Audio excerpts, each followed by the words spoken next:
ትምህርት ሚኒስቴር ብቻ አይደለም ዶክተር የወደቀው ሀገር ጭምርን የወደቀችው። ይሄንን ሲምፕል ኤግዛምፕል ልንገሮት። እርሶ ይሄንን ንግግር እየተናገሩ ያሉ ፓርላማው ይስቃል። ክቡር ጠቅላይ ሚኒስትር፣ እኔ በተደጋጋሚ ለማሳየት እንደሞከርኩት ለሀገራችን ዘላቂ ሰላምና መረጋጋት፣ ብሔራዊ ደህንነትና ልማት የሚከተሉት 3 መፍትሄዎች ዛሬም በመጨረሻ ቀን ደጋግሜ ማቅረብ እፈልጋለሁ። 1. እውነተኛ ብሔራዊ ውይይትና የፖለቲካል መፍትሄ ፖለቲካል ሴትልመንት መድረስ አለብን። 3 ንጹሃን ዜጎች በዚያ ግጭት ውስጥ ሞተዋል። በነበረው ግጭት ውስጥ ለምሳሌ የሃይማኖት መልክ መስጠት ታስቦ ነበር፣ ግን እዚህ ውስጥ ሙስሊሞች ሞተዋል። ብራዘር ደልቷቸው እንዳልሆነ ግን እወቁ ነው የምላችሁ። ማለት ደልቷቸው አይደሉም እነዚህ ሰዎች። ሀገራቸው ያላችበት ሀገራቸው አይደለም ሀገራችን ትግራይ ክልል የኛም ሀገር ነው። አንተ ግን አረጀ ማርጀት ግን ይመቻል። አኳኩሉ ህይወት ፈላጊ ከሌለ መደበቅም እኮ በጣም ይሰለቻል። ሰላም ጤና ይስጥልኝ። እንዴት አላችሁ? እንዴት ቆያችሁ? በእነዚህ በሰማችኋቸውና ሌሎች ተጨማሪ መረጃዎች መጣሁኝ። ተከታተሉኝ ዘንድ በአክብሮት ጋበዝኩኝ። ላይክ በማድረግ ጀምሩ። ዛሬ ላይ እንግዲህ በማህበራዊ ሚዲያ ከተሰራጩ ማህበራዊ ጉዳዮች ምናልባትም ለአንዳንዶች ያው ፖለቲካ ሊሆን ይችላል። ፖለቲካ ያው እንግዲህ እንዳትረጓጎሙ ነው። በእርግጥ መኖር ፖለቲካ እስከሆነ ድረስ ያው ፖለቲካ ብሎ መተርጎም ይቻላል። በእነዚህ ጉዳዮች ዙሪያ ቪዲዮዎች ይዤ መጥቻለሁ። በድጋሚ የተከታተሉኝ ዘንድ ጋበዝኩኝ። ከዚህ ወደ ትምህርት ዙሪያ ከተሰጠው ሐሳብ እንነሳ። ዶክተር ደሳለኝ ጫኔ እንግዲህ የትምህርት ሚኒስቴርን በኃይለኛው ነቅፏል። ምክንያቱም ተማሪዎች ይህን ያህል ከወደቁ የወደቀው ተማሪ ሳይሆን ትምህርት ሚኒስቴር ነው ብሏል።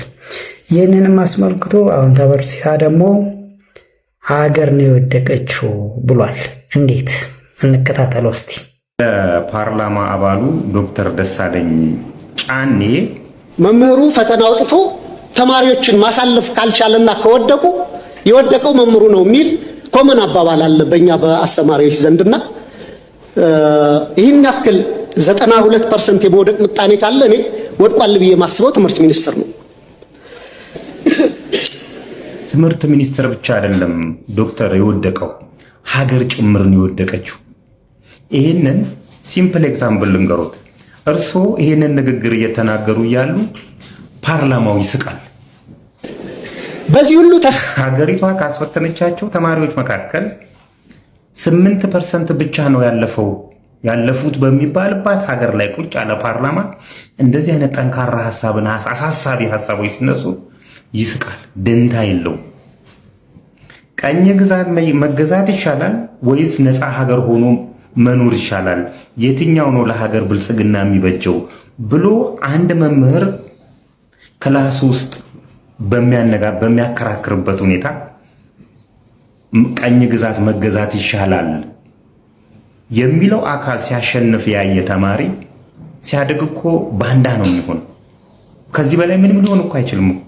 እውቀት ይሻላል ወይስ ሀብት ይሻላል፣ ገንዘብ ይሻላል ብሎ አከራክሮ ገንዘብ ይሻላል የሚለው ግሩፕ ሲያሸንፍ የሚያይ ተማሪ ምንድን ነው የሚሆነው? ስራ ሲይዝ እኮ ሌባ ነው የሚሆነው እኮ። ሰርቆ ሀብታም መሆን ነው። ቢኮዝ ሀብታምነት ይሻላል ተብሏል። ይሄ ነው እኮ ምንም የማይወዳደሩ ነገሮችን በእንደዚህ አይነት ሁኔታ የትምህርት ፖሊሲያችን የዘቀጠ የትምህርት ፖሊሲ ይዘን ጃፓንና ቻይናዎችን ያዋቸው። በተለይ ጃፓኖች ስነ ምግባርን በምን አይነት ደረጃ እንደሚያስተምሩ።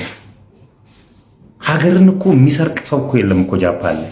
መሰረቱ ትምህርት ስለሆነ ነው። ህፃናት ላይ ጭምር ስለተሰራ ነው እንደዚህ ሆኖ። የኛ የትምህርት ፖሊሲ በወያኔ ጊዜ አገር የግል ትምህርት ተቋማት አሉ፣ ዲግሪን ማስትሬትን ከሼልፍ ላይ አንስተው የሚሸጡ ቀላል የሆነበት ጊዜ። አሁን ደግሞ እነሱን ስንገላገል 92% ከሀገሪቷ ተማሪዎች ወድቀዋል ብሎ በኩራት የሚያወራ ትምህርት ሚኒስቴር ይሄን ሲነገረው የሚስቅ ፓርላማ።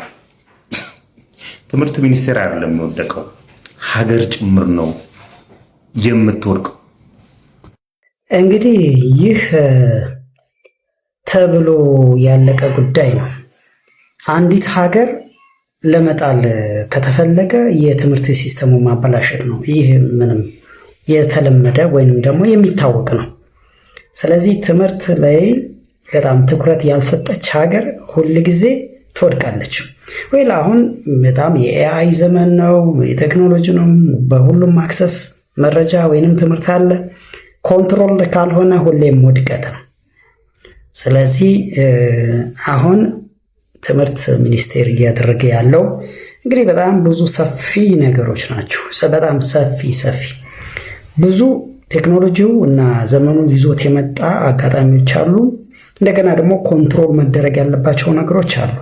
ዞሮ ባለፈውም ስናገር ነበር። እንደውም ካሁን ላይ ካለው ትምህርት ወደ የቤተ ክህነቷ ትምህርት ህፃናት ወደ ቤተ ክህነቷ ትምህርት ቢያደሉ ወላጆች ብታስተምሩ ብያለሁ። ለምንድነው እሱ ስነ ምግባርና ግብረ ገብነትን በብዛት ታስተምራለች ያቺ ተቋም እና ከዚህ አንፃር ነው። ስለዚህ እዝጋም በደንብ በትኩረት ይሰራበት ዘንድ ያው ምንም ይሄ የታወቀ ነው።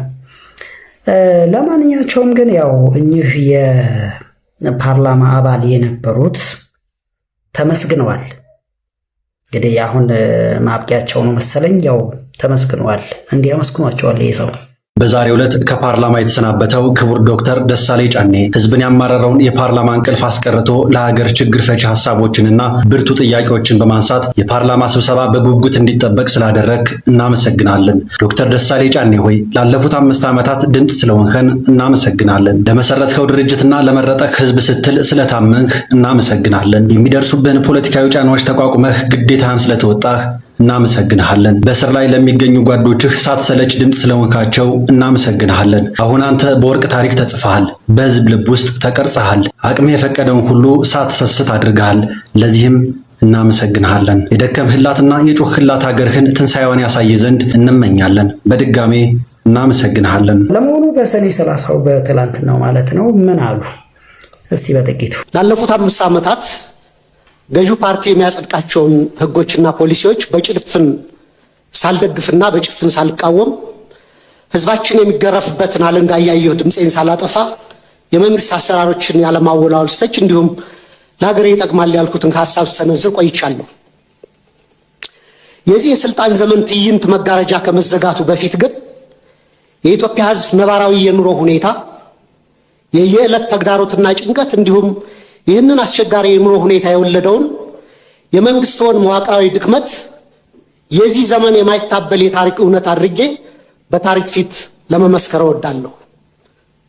ይህንንም ለማድረግ ማጠቃለያ አስተያየቴና ጥያቄ እንደሚከተለው አቀርባለሁ። 1. የ5 ዓመቱ የኢትዮጵያውያን ተግዳሮቶች። ክቡር ጠቅላይ ሚኒስትር፣ ላለፉት 5 ዓመታት የኢትዮጵያ ህዝብ የከፈለው ዋጋ እጅግ የበዛና ከባድ ነው። እርስዎ ስልጣን ላይ ሲቀመጡ የገቡት የሰላምና የብልጽግና ቃል ኪዳን ነበር። በተግባር ግን ያየነው ተገላቢጦሹን ነው። የሰሜን ኢትዮጵያ ጦርነት ያስከተለው አስከፊ ሰብአዊ ውድመትና ጠባሳ ሳይሽር ዛሬም በአማራ፣ በኦሮሚያ፣ በጋምቤላ፣ በቤንሻንጉል ጉሙዝና በሌሎችም አካባቢዎች የሚታዩት ቀጣይነት ያላቸው ግጭቶችና ጦርነቶች፣ ብሔርና ሃይማኖት ተኮር ጥቃቶች፣ እገታዎችና አለመረጋጋቶች የዜጎችን የመኖር መብት ነፍገዋል። በቅርቡም ከትግራይና ከኤርትራ ኃይሎች ጋር የሌላ ጦርነት ስጋት አሳሳቢ ደረጃ ላይ ደርሷል። እንግዲህ ያው እንደሚታወቀው ንግግራቸው ዘለግ ያለ ነው። ዋና ዋና የሚባሉትን ከመጀመሪያው አካባቢ ላይ ሲናገሩ ከነበረው ነው እንግዲህ ቀንጨብ ባለመልኩ የቀረበላችሁ። ስለ አርሲ ጉዳይም እንግዲህ ጠቅላይ ሚኒስትሩ ተናግረዋል። ትላንትና ምን አሉ? የአርሲ ጉዳይ እሳቸው እንዳሉት ነው ወይ? እንግዲህ እዛው ያሉት ህዝቦች ናቸው የሚናገሩት፣ ወይንም ደግሞ ስለ በትክክል ማወቅ የሚችሉት እዛ ያለው ህዝብ ነው። ትክክል ነው ወይ? ህዝቡን መጠየቅ ነው። እንግዲህ የሰሞኑ የአርሲን ግጭት እንውሰድ። የአርሲ ግጭትና የአንዳንድ ሰዎች የኮሙኒኬሽን ዘዬ አሳፋሪ ነው። አርሲ ውስጥ የነበረው ችግር ምርጫውን ለማደናቀፍ ከፍተኛ ዝግጅት ተደርጎ ነበር። እዚህ አዲስ አበባ የሃይማኖት ተቋማት ውስጥ ሳይቀር ቦምቦችና ክላሾች ስንይዝ ነበር። በየቦታው አዲስ አበባ ቦምብ ይጣላል፣ ባህር ዳር ቦምብ ይጣላል፣ ጎንደር ቦምብ ይጣላል ተብሎ ሰፊ እንቅስቃሴ ነበር። ታስታውሱ ከሆነ ጎንደር ተማሪዎች ላይ ቴሌቪዥን እያዩ ቦምብ ፈንድቶ ሰው ገሏል። ተማሪዎች ፖለቲከኛ አይደሉም። ምናልባት የዚህ መንግስት ተቃዋሚ ሊሆኑ ይችላሉ። በሐሳባቸው ማንነታቸው ሳይለይ ዝም ብሎ ቦምብ ጥሎ ሰው መግደል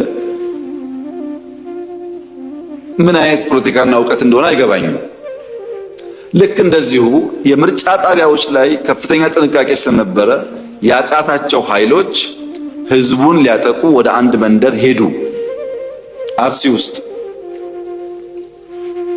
እዚያ መንደር ህዝብ የሚከላከል ኃይልና ህዝብ የሚያጠቃ ኃይል ተጋጠመ። በጥቅሉ አርሲ በነበረው ግጭት ህይወታቸው ያለፈ 11 ሰዎች ናቸው። ከ11ዱ ሰዎች 8ቱ ሚሊሻና ፖሊስ ህዝባቸው እንዳይገደል ተፋልመው ህይወታቸውን ገብረው የብዙ ንጹሃን ዜጎችን ህይወት የታደጉ ናቸው።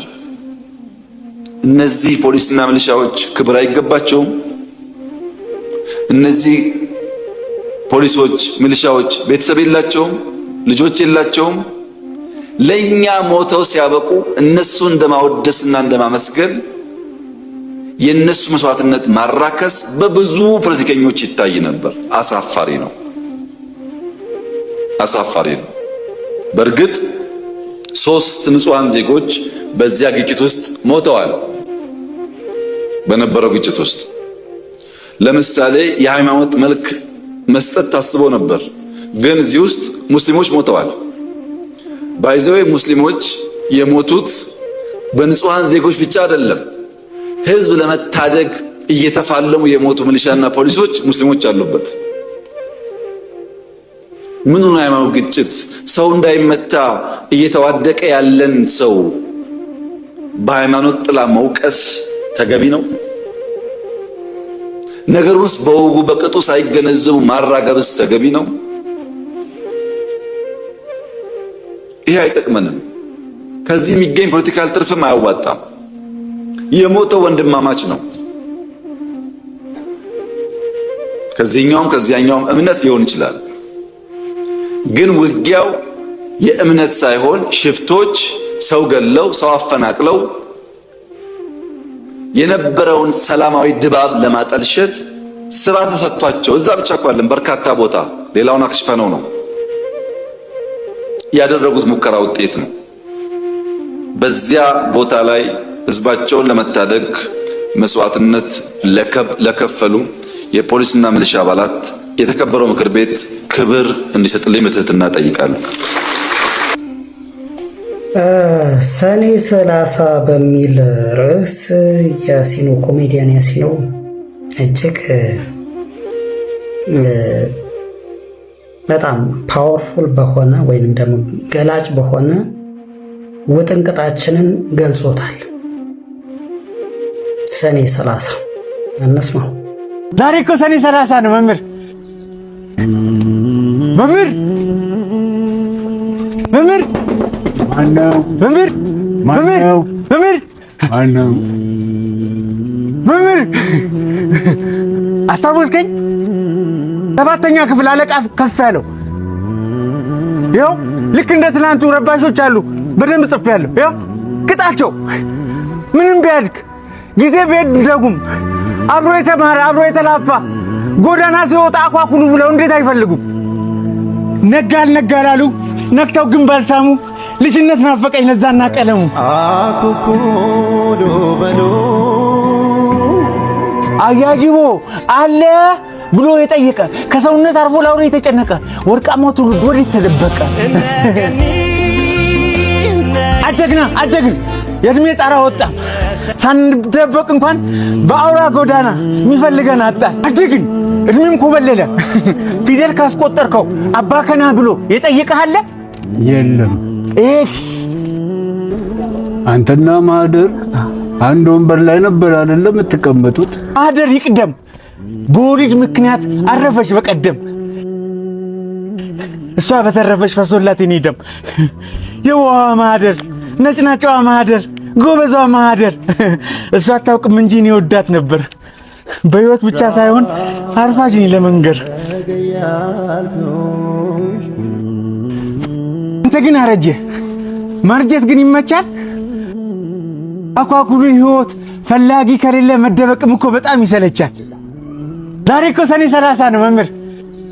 ሰኔ 30 ጤነኞች ዘነጉ ያመመኝ ሳረሳ። ካርድ አትሰጠኝም ፈርምና አጽድቀ። አንተ ያሰለፍከው በዓለም ፈተና አብዛኛው ወደቀ። በፍቅር ወደቀ፣ በሰላም ወደቀ፣ በአንድነት ወደቀ። በልቡ ያቄማል በጥርሱ እየሳቀ።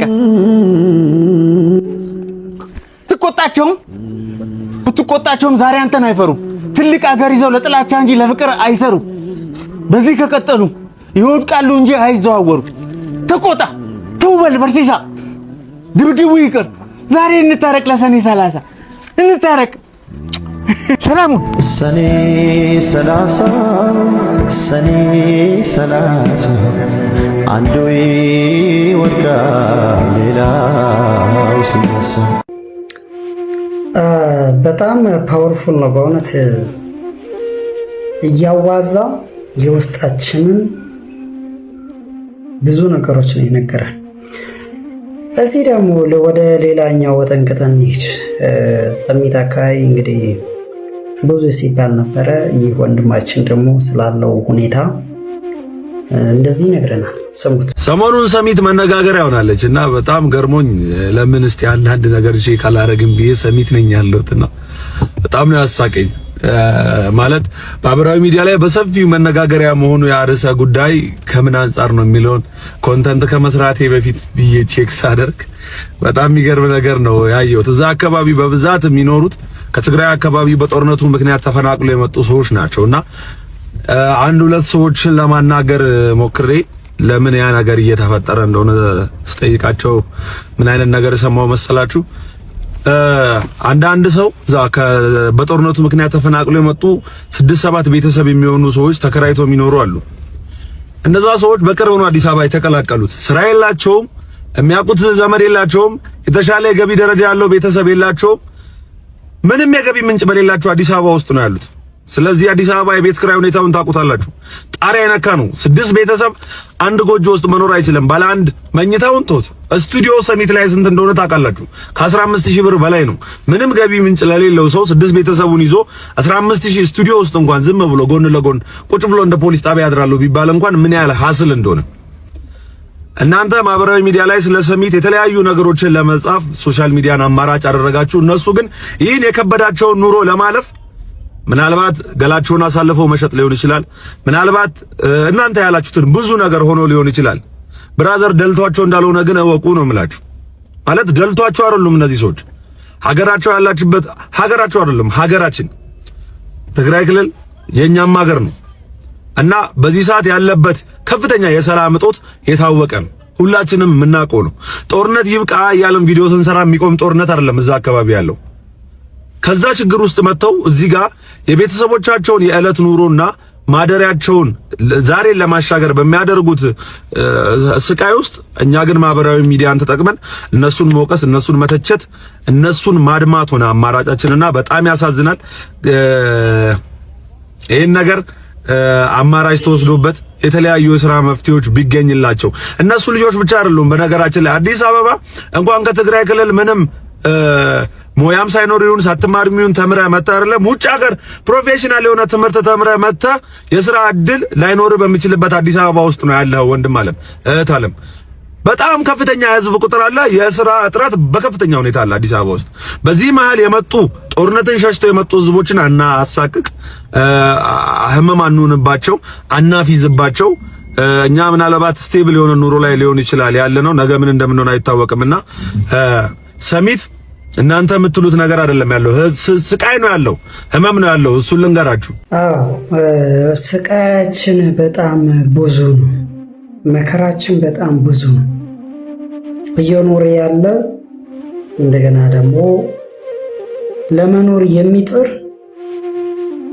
ከሞቱት በላይ ያልተቀበረ ግን እጅግ በጣም አስከፊ ሁኔታ ውስጥ ያለ ማህበረሰብ አለን። ለማንኛቸውም ግን እግዚአብሔር ይሁነን። እጅግ ከባድ ጊዜን እያሳለፍን ያለ ነው። እግዚአብሔር ይሁነን፣ ፊቱን ይመልስልን። እናም እቺ የመምህር ምህረተአብ ደግሞ የመጨረሻ ቪዲዮ ትንሽ ተስፋ ትሰጣለች። እስቲ ስሟት። ዛሬ ትናንት ላይ ለሚዘገዩ ሰዎችም አልፏል። የሆነ ነገር አንዴ ሆኗል፣ ላይመለስ ከእጃችን ወጥቷል። በሱ ላይ የሚጨነቁ በርካታ ሰዎች አሉ። እነዛ ሰዎች ከዛ ወጥተው ሊመልሱት ሊጠግኑት ላይችሉ ከእጃቸው በወጣ ነገር ላይ መጨነቅ የለባቸውም። እነዛ ሰዎች ከዛ ህይወት ወጥተው ወደዚህ ህይወት መግባት አለባቸው። ዛሬን መኖር አለባቸው። ትናንት ያለፈው አልፏል። በርካታ እህቶች ከጻፉልኝ ነገር መካከል በጣም የገረመኝ አንድ እህት በጣም እጅግ የሚገርም ነው። ዱባይ ነው የምትኖረው እና ትናንት በብዙ በደል ውስጥ ነበርኩ አለች። በብዙ ኃጢአት ውስጥ ነበርኩ፣ በብዙ ነውር ውስጥ ነበርኩ። ግን እግዚአብሔር ረድቶኝ ንስሐ ከገባው አንድ ወር ሆኖኛል። ንስሐ ገባው፣ ከኃጢአት ወጣው፣ ከዚህ እግዚአብሔር ይፍታሽ ተባልኩኝ። ግን አሁንም ያን በደል መርሳት አቅቶኝ እጨነቃለሁ። ትናንት ላይ እየዘገየው ነው አለች። ይሄ እህታችን የፊቱ ስህተት ነው፣ የአሁኑ ግን ክህደት ነው።